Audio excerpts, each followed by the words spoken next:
Hello everyone, this is Marcy.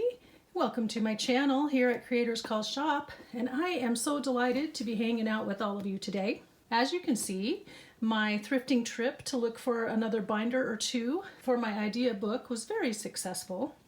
I went out with my daughter on Friday, and then I also went on another time or two on my own, so I was just out looking. Now I was looking for a binder that was similar in size to the one I started with for my idea book. As you know, that one quickly got way too full. And what I would have liked to do ideally is have another binder of similar size to just transfer those extra pages into and then keep going from there. But I didn't find one the exact same size, but I found several options.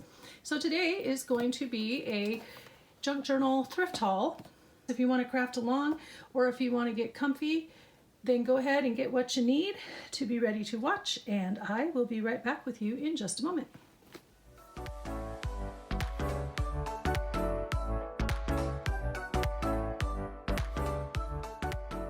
So like I said, I did have some success in finding a new binder or two, so I thought I'd start by showing you those. I also have my Mary Poppins bag here of other items that we can pull out here in just a second. Now, the first two options that I found were these cookbooks. This one's a nice big size, and so I think this one is the one that I'm going to use for Christmas idea book. I have all the items that I have been making with kind of a Christmas theme, and I needed something a little bit more square and a little bit larger. So this one will be Christmas, even though it has food on food on the cover. Although I suppose I'll just have to test out my one example. I suppose maybe this one, but these pages aren't quite wide enough. So this will be my my idea book 2.0.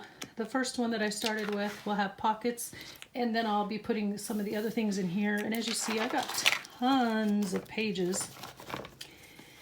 Ooh, there's a mushroom page. Huh.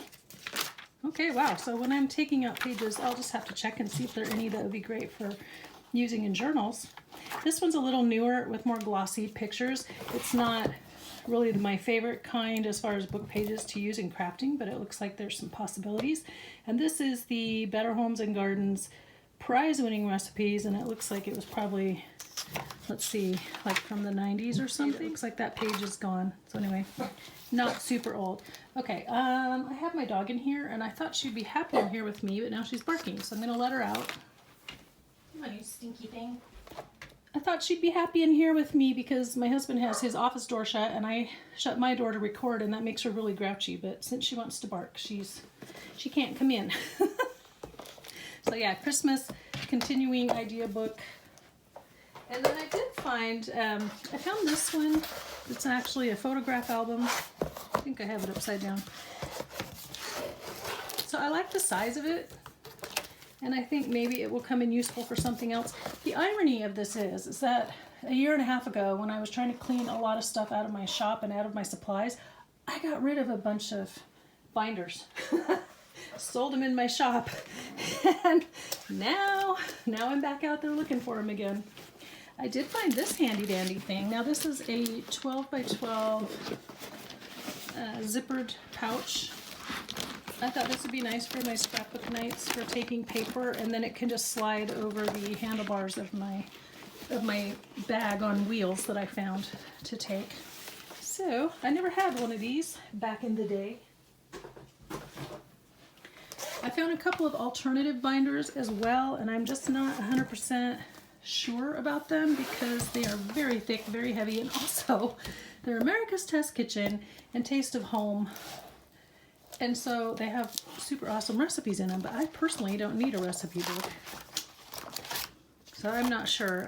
I don't think I'm going to use these right off the bat. There are a lot of pages in there, and then I'd have to figure out what to do with all of those pages.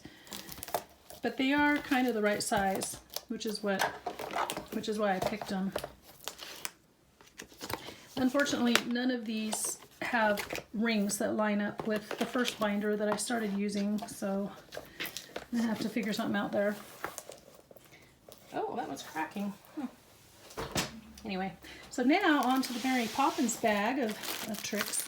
So I did find some trims at a couple of different places, and I'm only buying trims that are interesting now and that have something to add to a page or to whatever my existing stash is. So sometimes you do want a basic white like this one. And I picked these two up because you can tell by these spools that they are older, you know. So I was also looking for some thin trim. Remember I mentioned like the 1/4 inch trims are nice, and I didn't really find any. I did find this, which I'm not usually big on this style of trim, but the color, it was 99 cents for one thing, but the color is also so neutral. I think it would go with a lot of different patterns and styles, and they make great tag toppers and stuff, so I went ahead and picked it up. This little beauty, I was also looking for something to keep my journal binding supplies in. So I found this first, and I picked it up purely because it's Tupperware. Just dropped it there. And I just stuck a couple things in here so they wouldn't get lost. A little bag of extra eyelets in colors I don't have, so that's nice. And then this tiny little ruler, it's meant for quilting, I think, but it's just a nice little size. So I got that. And then I think this was originally a Tupperware lunchbox, like from the 70s or something. You can tell by the orange. But it will definitely be good for storage. And like I said, I honestly just picked it up because it was vintage Tupperware. No other real good reason. I did find one to put my supplies in.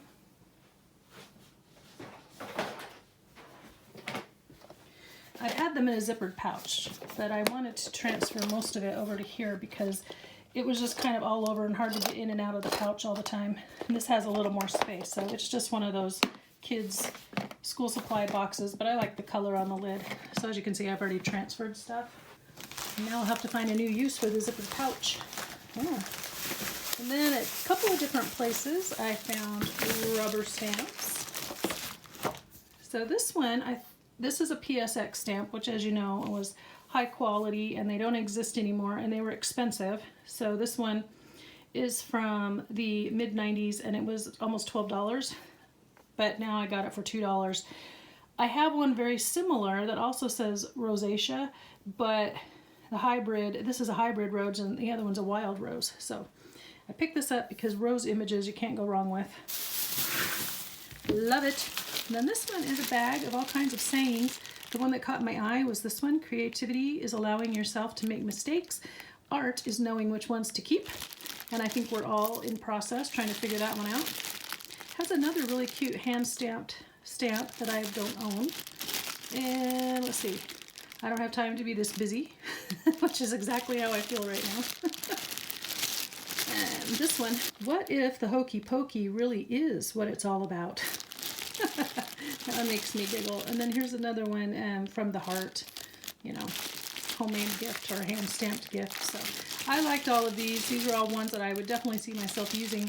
I found another one, and unfortunately it was the only one in the bag that I would have used, but it said, "It's never too late to have a happy childhood."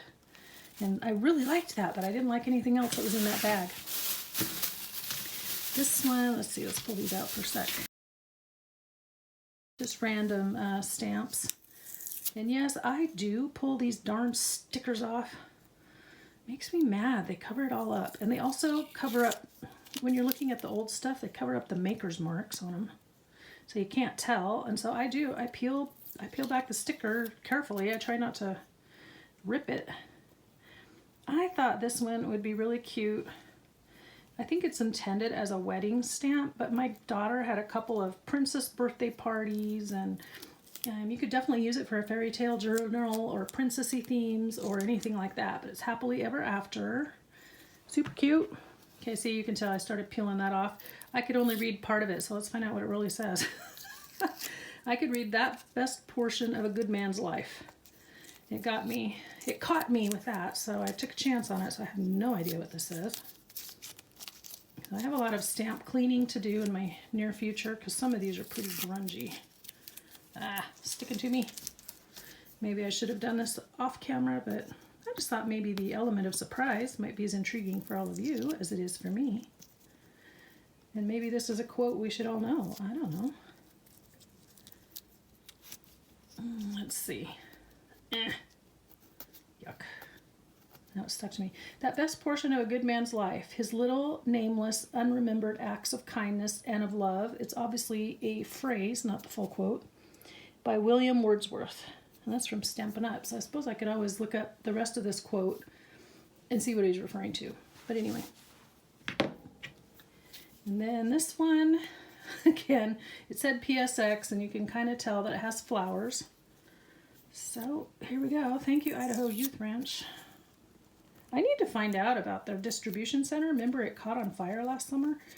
It was their big sorting center, and it was our equivalent of like going to the Goodwill bins, because we don't have anything like that. I think the closest one is Salt Lake, and then maybe, is there one in Spokane? You Spokaners, tell me. You Washingtonians. I think there's maybe one outside of Seattle. Anyway, those are the two closest, so I have a choice of 5-hour drive or 8-hour drive.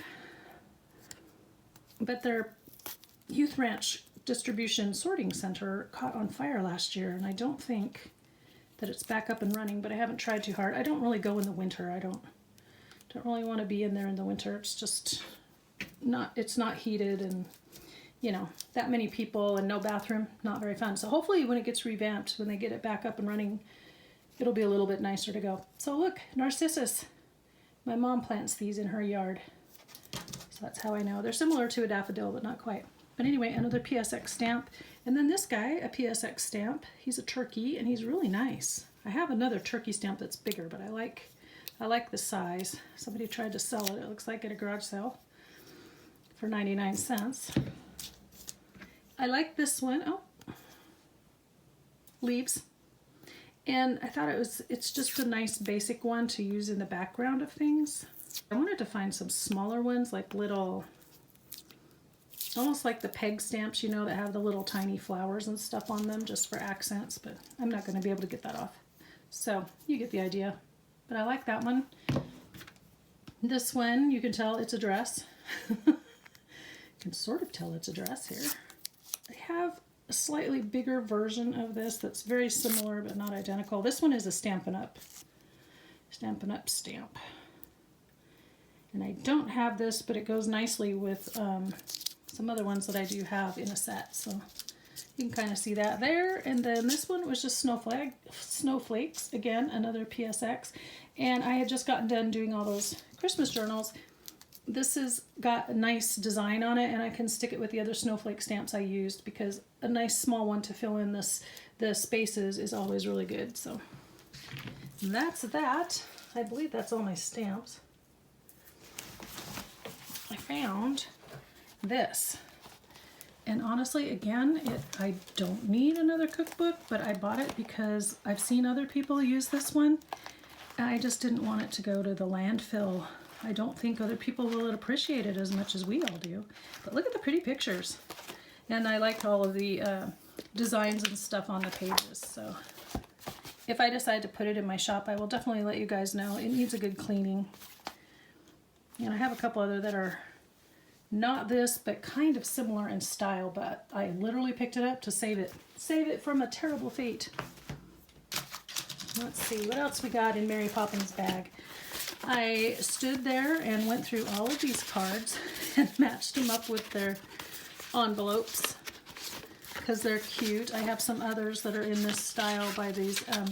It's a group that helps fundraise for a reservation school. So help Native American children.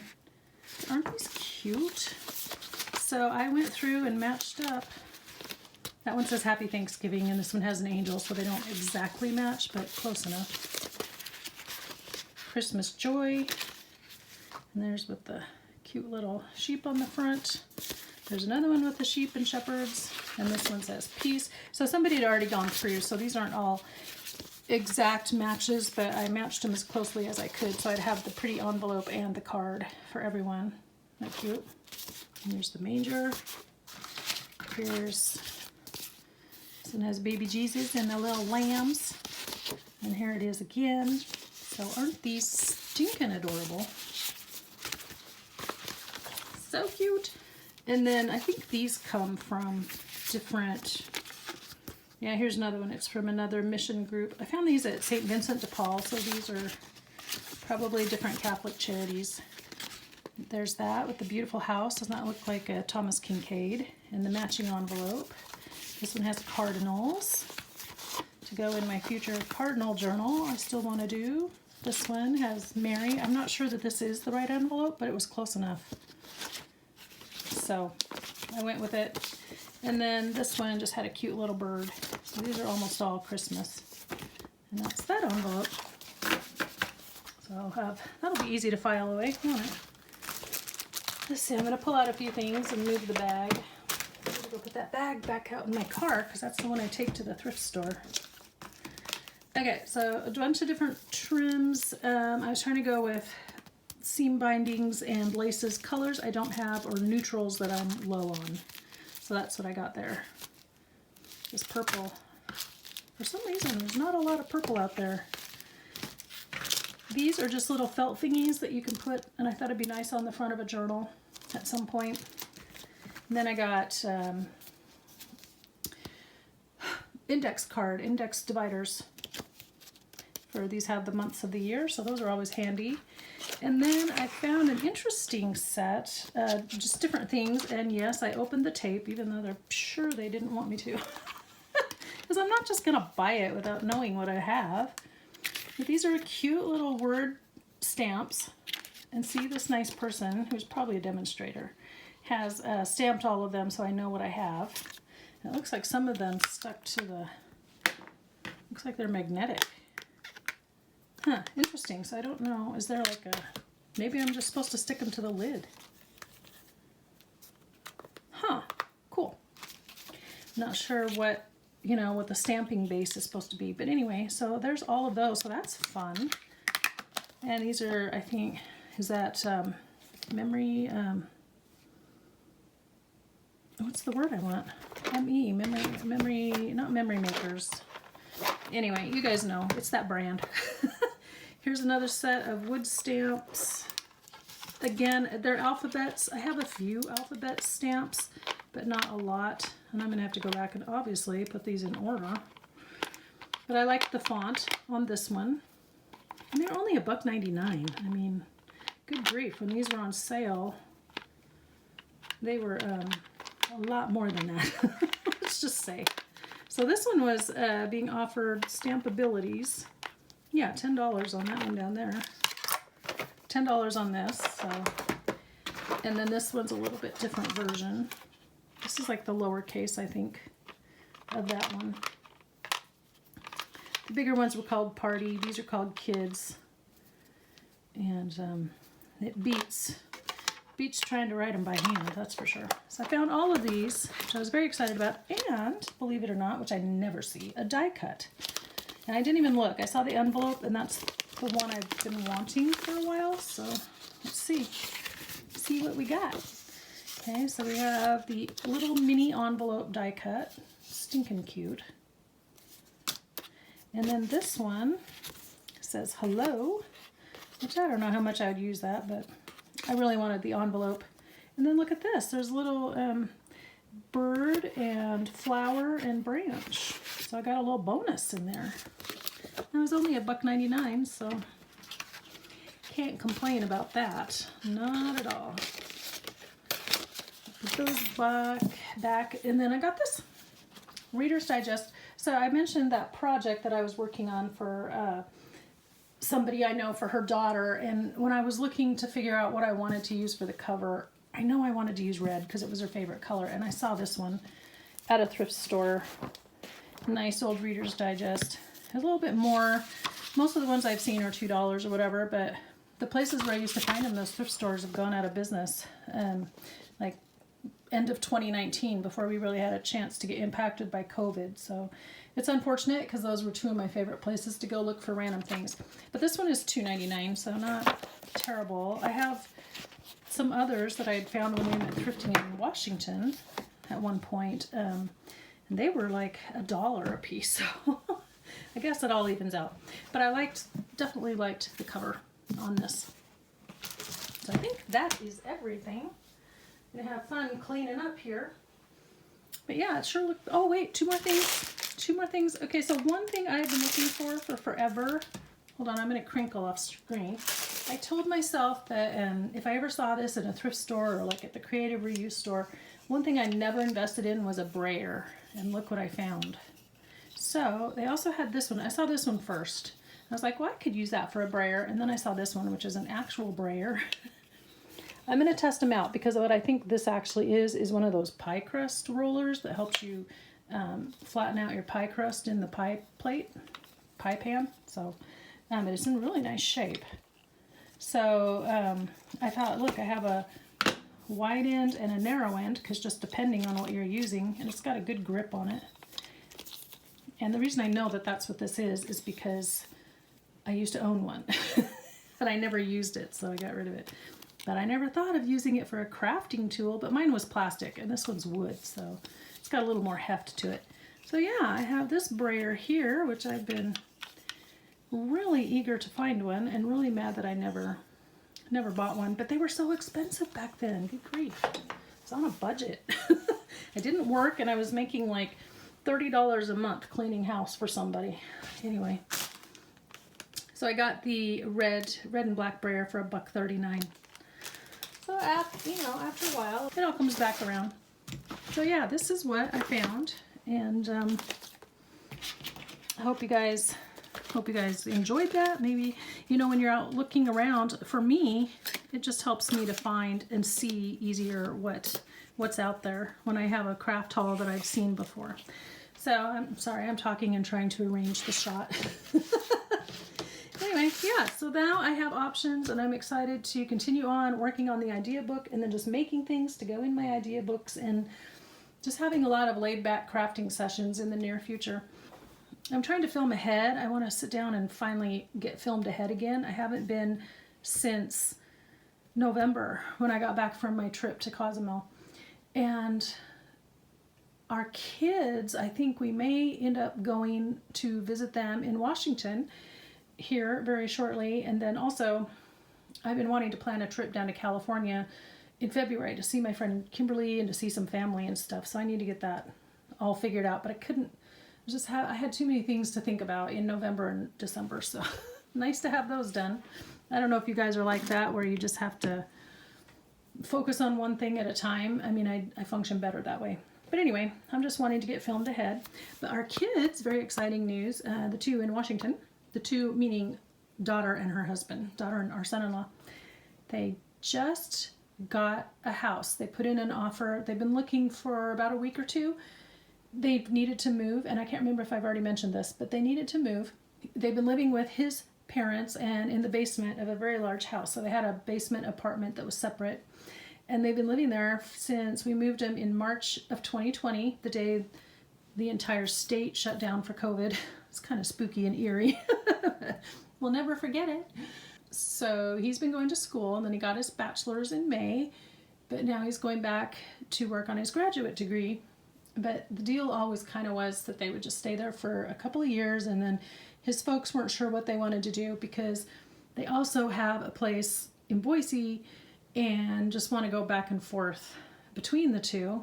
So some of their kids are in Washington and some are still in Idaho, and they just haven't been able to make up their minds. But Sam and Katie knew at some point they were going to have to move out and move on. His folks decided, okay, we're ready. We want to put our house on the market.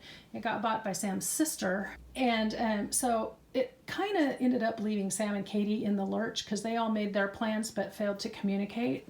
And so they've been looking at apartments, but nothing's worked out. So they decided to go house hunting. Long story short, they found an awesome realtor and a great person to work with as the lender. And this is their first time ever buying a home. And they just found the cutest little house. Oh my goodness, it's just adorable.